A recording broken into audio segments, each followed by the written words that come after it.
everybody, it's Josh with Talk About Trek, and I'm back this evening having just finished up Diane Carey's Final Frontier, which was an absolute treat to read.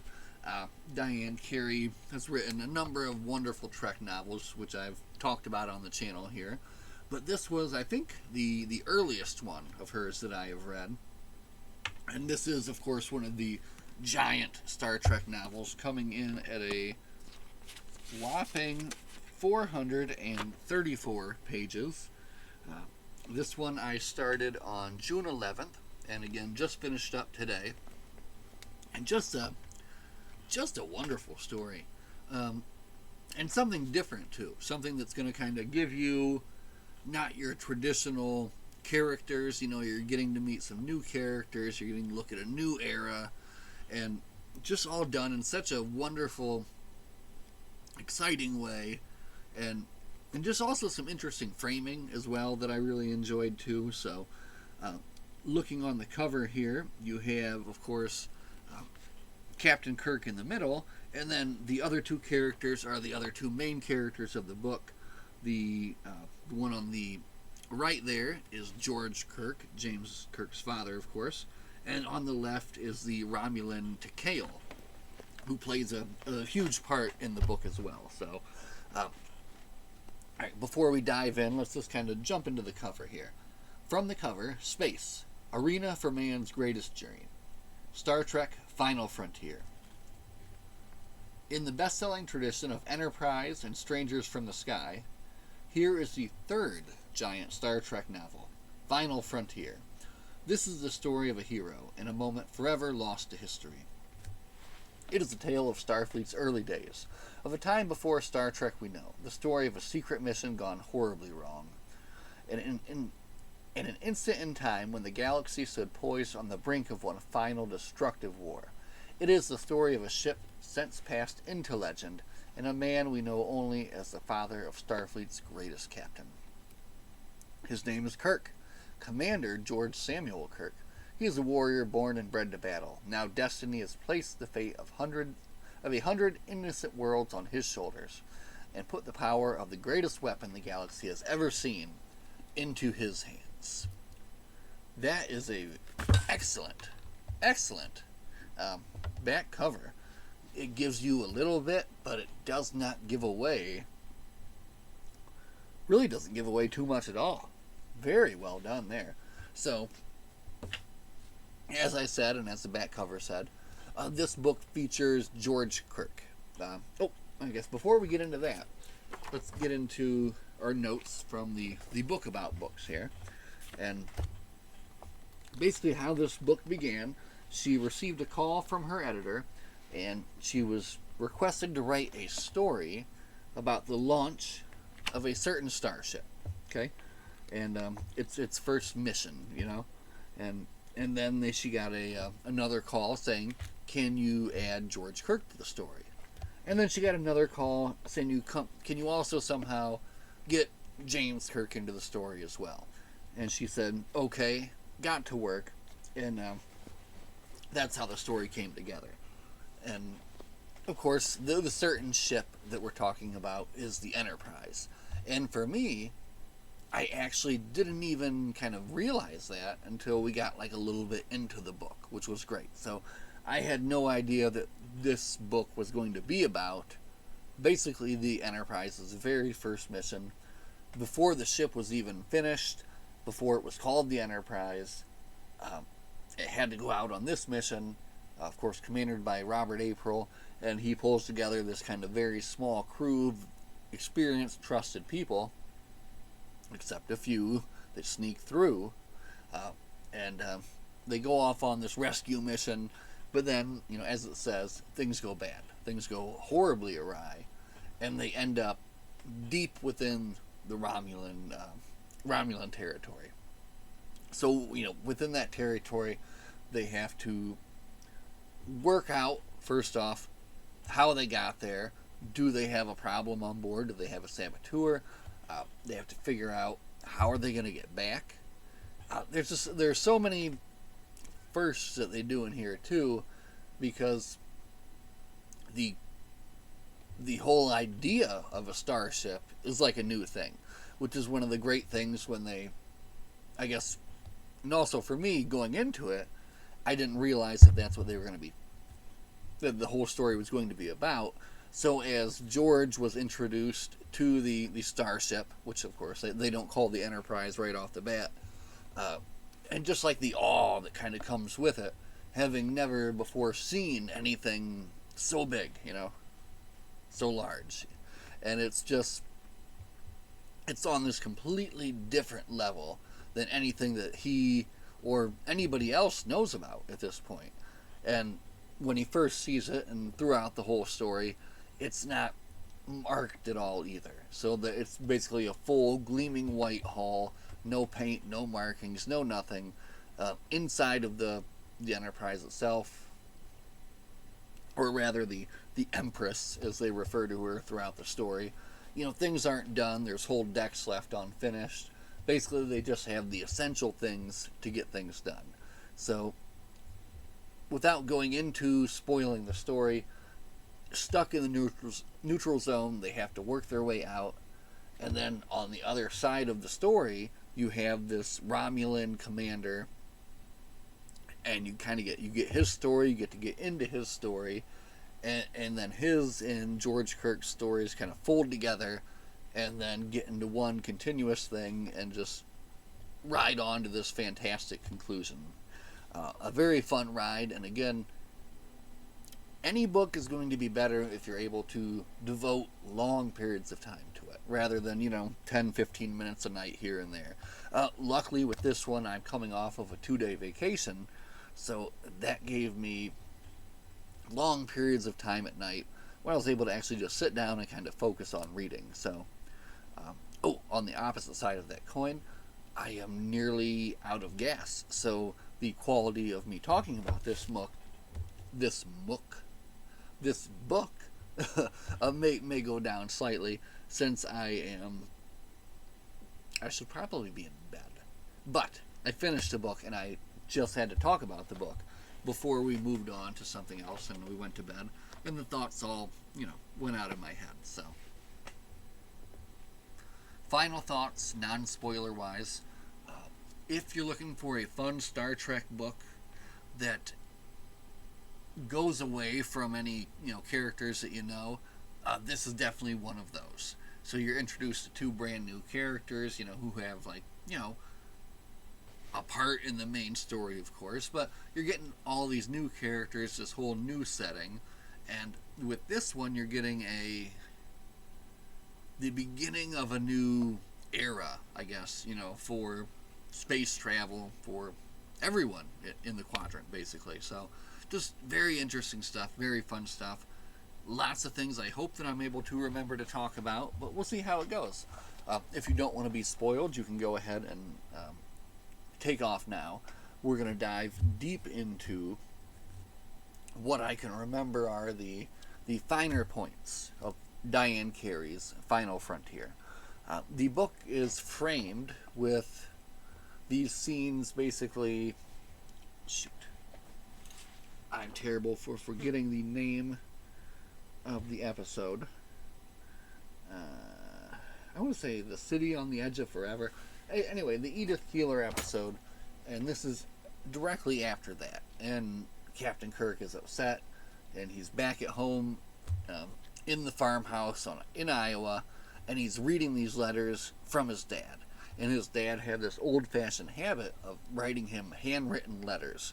And one of the things that was nice about this book, and I always like it when things kind of are a little bit different, is they do throw in a little bit of handwritten letter sections. There's not like a ton of them, but it's just something different that's kind of fun to be thrown in there, Also like maps. There's no maps in here, but maps are great in books. So anyway, he's upset about, of course, what happened with Edith Keeler, and contemplating leaving Starfleet, reading these letters, and that frames the story. And then the real story starts on Starbase 2, I think 30 years prior to that, and you meet George Kirk and his good friend Drake Reed, and they are both security officers at Starbase 2. And they're just kind of, on the basic duty of, keeping security there at a starbase. And this story starts off with George Kirk actually writing letters to, his son, Sam and Jim.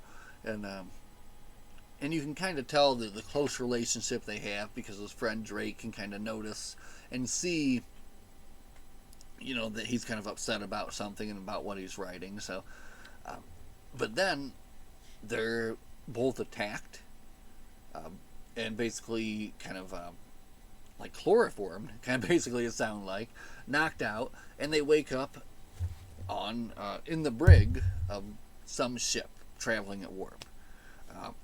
They're able to wake up and work themselves, or kind of figure out what's going on. They break themselves out of the brig, and that's when they switch gears, and you get to meet the captain of this ship.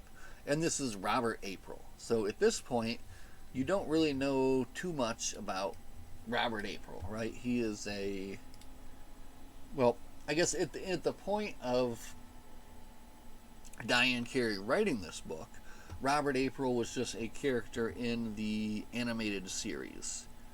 Let me see if I can show you that. Oh, nope, he's not there. He's not. Okay, no, I'm not going to be able to show you that. But he's a character in the animated series, and just shown briefly, I think, in one episode.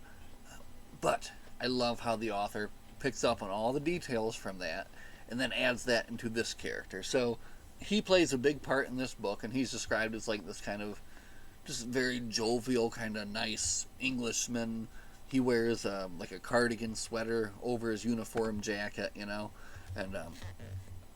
he's just a very peace-loving individual as well. And he sees it as the goal is basically to explore. That's what he wants to be, as an explorer, right? So it's kind of then revealed that what's going on is that he is picking up all these officers for a very, very much secret, very off-the-books mission, using a very off-the-books piece of technology. So they're currently traveling in a smaller ship on their way to meet up with this ship, right?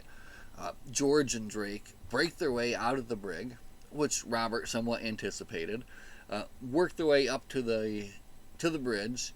When they think they're going to kind of, take over against their attackers, George discovers it's Robert April up there. They're old friends, and he finally kind of clues them in on what's going on. So again, it's kind of a weird way to pick up your crew, but they have to keep everything very, very secret, so that's the way they had to do it. So now I think they don't explain it to him yet exactly what they're doing, but they get to the ship first, which was one of the very cool part in the book, when George Kirk first sees the starship, the Empress, as they call her. She's not the Enterprise yet, and she isn't until the end of the book. But imagine the Enterprise, but no markings, no paint, no nothing, just a bare hull, just not even complete on the inside, right? Just barely finishing up the defense systems, the warp engines, all that. George is blown away by what they're seeing, and of course Reed is as well. This is something that is completely new, to the galaxy, anything like this. And of course with George, he sees it as a military thing, because he's coming from the security angle, whereas Robert is seeing it as this exploratory, peace-going thing. So you have these two different schools of thought which kind of play throughout the whole book, right? So anyway, they get to the ship, they get aboard the ship, they are given the the mission, what they actually have to do, which is a rescue mission. This colony ship, the SS Rosenberg, has traveled itself into an ion storm and is disabled and running out of time. They have, I think, less than weeks left, and any current ship could not make it there in time. Just they don't have the warp power to get there, and then the power to get through the ion storms to get them. However, in secret, the Federation, Starfleet, they've been working on this starship, which has the warp power, which has the shield power, which has transporters. It has the ability to effect this rescue. So Robert April was given the reins to assemble his crew and effect this rescue. So he gets together a crew of people he can trust, along with the engineers and stuff that have been working on the ship itself. And they set off to rescue the Rosenberg, right? Immediately, right out of space dock, they're running into trouble right away. And there's a problem with one of the, I think, the warp nacelles, just that happens just at the wrong time, you know? And of course, George Kirk, in his mind, he already is suspicious. And he is able to, even with his kind of, you know, different way of thinking, not like the kind of straightforward engineer way, come up with a solution, and they're able to jumpstart the Enterprise enough to, I shouldn't call it the Enterprise, the Empress enough, so that they can get her out of space dock and stop the warp from, or the warp nacelles from basically blowing up at that point. So it's kind of like the first big mark for him, that he's able to do that. See, when he's brought on board, Robert April says, I want you to be my first officer, and he thinks, you know, there's no way. It doesn't make sense. I'm not cut out for this. But then this is kind of the first showing that, yes, he is actually cut out. He's got just whatever that is that gives Starfleet captains and commanders that ability to see a different way out of the situation, you know, so he's able to do that. Now, I'm remiss, I'm not mentioning the other half. On the other half of this novel, you're given the story of the Romulan Primus? Anyway, his name is Takale. He's a high-ranking Romulan who's kind of fallen out of favor with the government because of his opinions and maybe not being quite so warlike as his colleagues, right? So he's been assigned to duty off somewhere so that the Praetor and the rest of the Senate and whatever can move forward with what they want to do. So he's on patrol duty, and there's an interesting part here where they introduce you to their very kind of, I don't think I've ever seen it on any Romulan ship on actual media, but the initial ship they describe is like this swarm ship, where this mothership comes in, and the mothership can travel in, you know, warp speeds, drops off all these littler ships, which then go out and kind of patrol and do their thing. So they're basically called swarms. And this guy is the leader of one of these swarms and is out patrolling this far off area of the galaxy, you know. And he does have a young lady who's very loyal to him there, named Idris, and she's kind of with him, but the rest of the crew's kind of so-so. And then there's this other guy, Rillick, I think.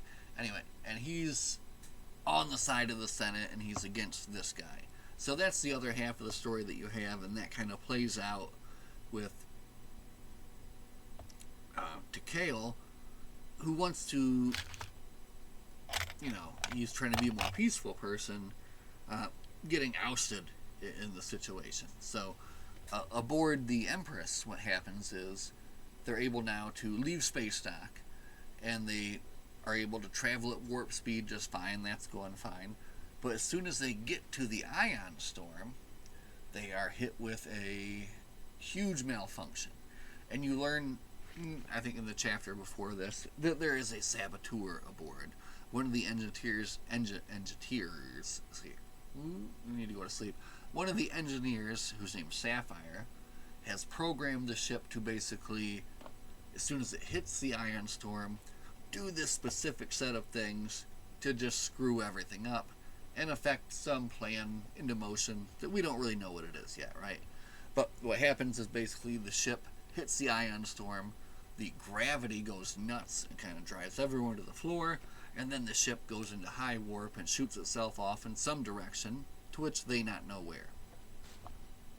Everybody wakes up after the gravity has squeezed them down, and now they're systems are offline. They're kind of scrambling to figure out where they are.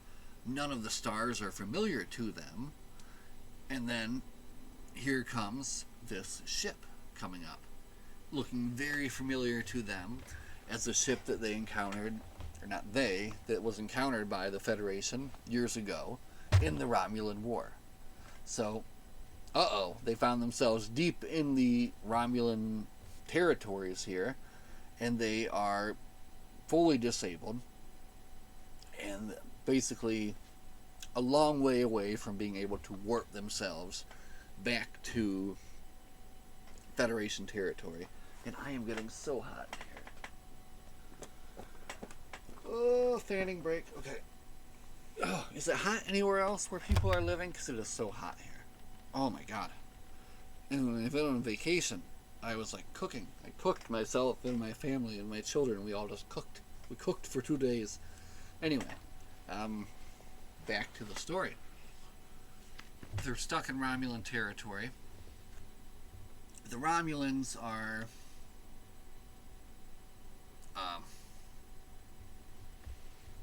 at an impasse, right? Because they have Takeo, who's like, we don't want to just attack them right away. And then you have this other guy, this Rychek or whatever, and he's like, no, we need to strike now, take down the ship. So Takeo, he's kind of the smarter one, and he's realizing that they need to do, a lot more. They need to do, they don't want to just destroy the ship. They need to capture this thing for the Empire, right? And also for them, this thing is crazy. This ship is huge. The powers that they're reading from it are like crazy. This is something that just like blows the mind of every Romulan there, right? So they're like, if this is something that the Federation is developing, of course, this is like an invasion. So you have a whole lot of that going on. And then on the ship itself, you've got George Kirk trying to figure out who the saboteur is, and then also navigate this kind of situation between his militaristic view and then Robert April's exploratory, peaceful view. And one of the cool things about how this book goes down is that in the end actually comes to kind of switch even. So, anyway, more bad things happen. I'm not going to be able to hit all the high points, but Captain April is injured, and Takeo recommends that they meet face to face. He initially wants to have him come over to his ship. They agree on neutral ground. With April injured, George Kirk, as the commanding officer, gets to go down. So they each go down in their shuttlecrafts to this planet nearby to talk face to face. Kirk kind of sneaks up on them. This is one of the fun parts about this too that I really like, and the way that she wrote this that fits in with like actual TV canon and stuff. So George sneaks up on the landing party, and he sees the Romulan crewmen with their helmets on and stuff kind of off in the distance, and you can't fully make them out. But Takeo is over sitting down, just kind of relaxing. He's got his helmet off. So of course when he sees him, he thinks he's a Romulan, and that he thinks he's a Vulcan, and that the Romulans have taken this Vulcan hostage. So he goes and he tries to rescue him, from the Romulans. And Takeo just kind of plays along to learn more and to get more into it. And then eventually he reveals himself, and George kind of feels like an idiot for what happened. But then, betrayed, Takeo, his ship is taken over by that Rychek or whatever, the bad guy up there, who kills Idris, lays waste to Takeo's shuttle and his guard that was there with him. And now, when the Empress sees this, they have to do something, so they fire some warning shots to kind of warn them off, and that does actually scare the Rays away. The Rays is the name of this ship. So now they kind of have this situation where they're watching the planet, and then the Rays is kind of coming back in to to blast the planet to kind of finish the job, which makes Drake think that they must still be alive down there. So then they start moving in to find a way to rescue them.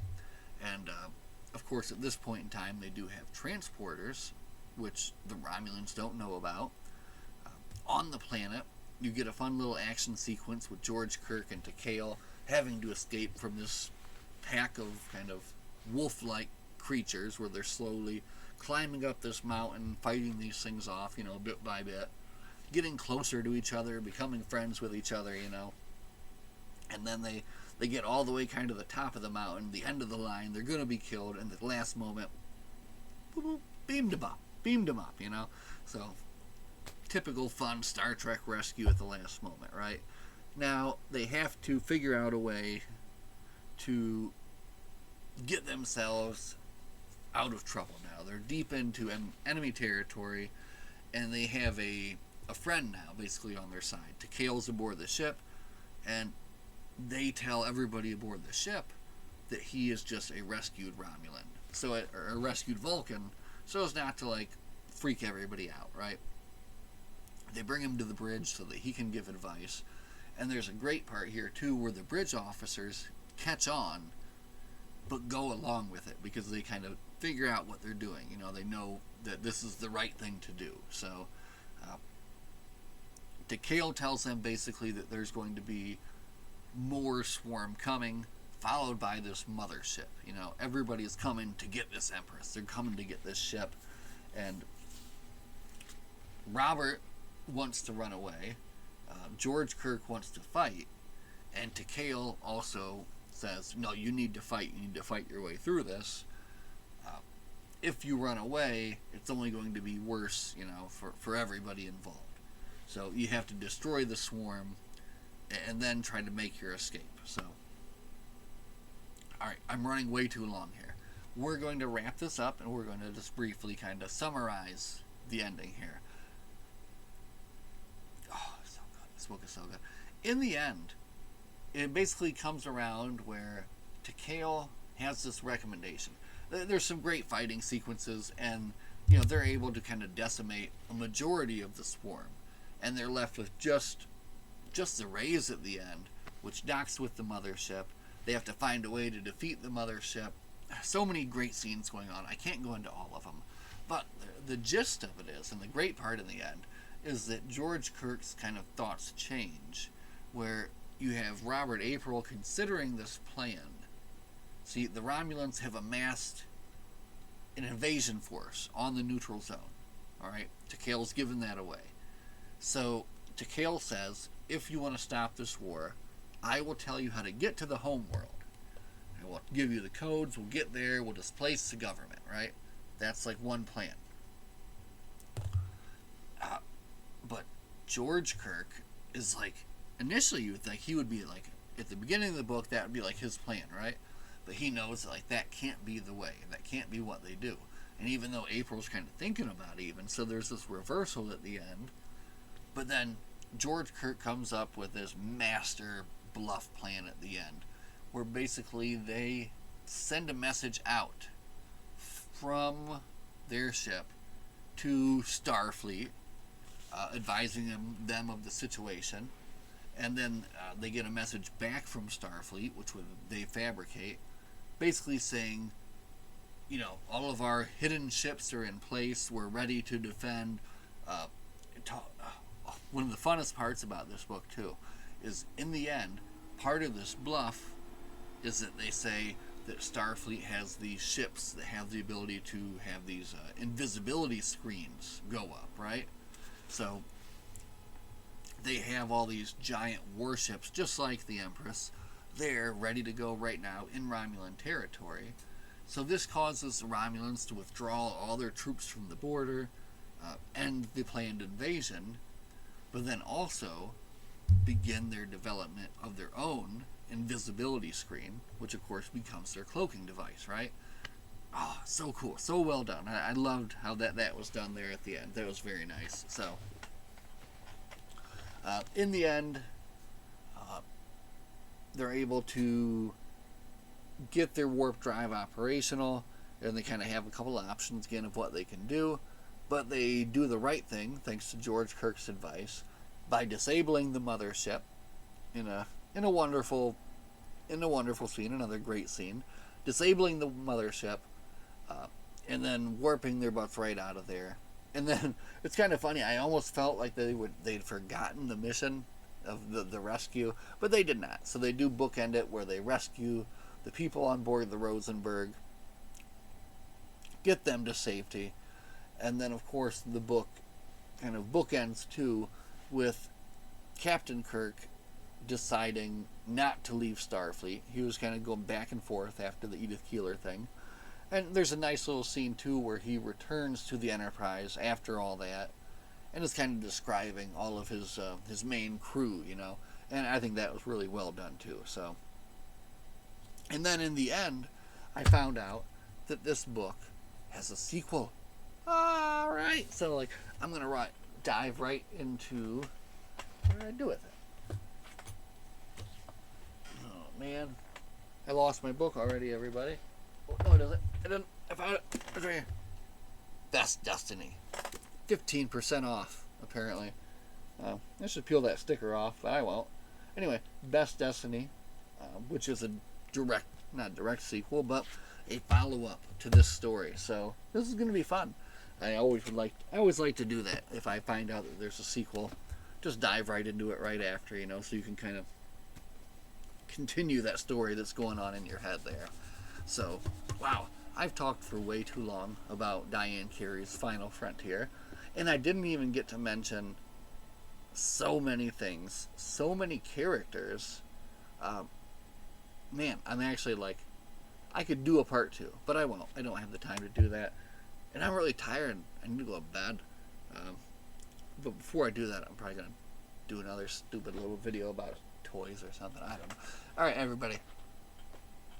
Thank you for watching. Live long and prosper. And we'll see you all in the next one. Good night.